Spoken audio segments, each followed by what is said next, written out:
After a design has been submitted and all the documentation for the design itself, as well as any space allocation required, has been uploaded, we're ready to move on into the design approval phase. So this once again falls onto the shoulders of the requester themselves, and you can see that here we see a design approval area that is trying to look for our attention. So let's go ahead and go into there.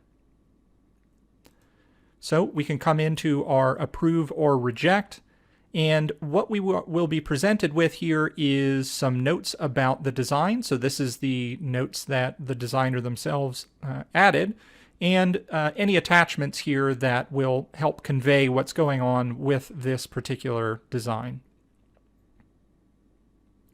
Now at the bottom we have three options. So we can approve this design as it is, we can completely reject it, or we can say that this needs a revision.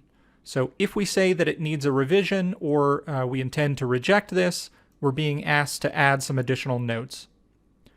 If we mark it as rejected, the process basically ends here. So the project will not continue and everything will basically stop at this status.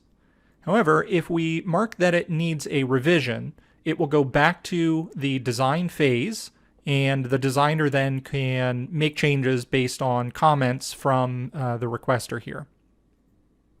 So we're going to go ahead and skip the revision step though. Let's just go ahead and mark this as approved and save our changes.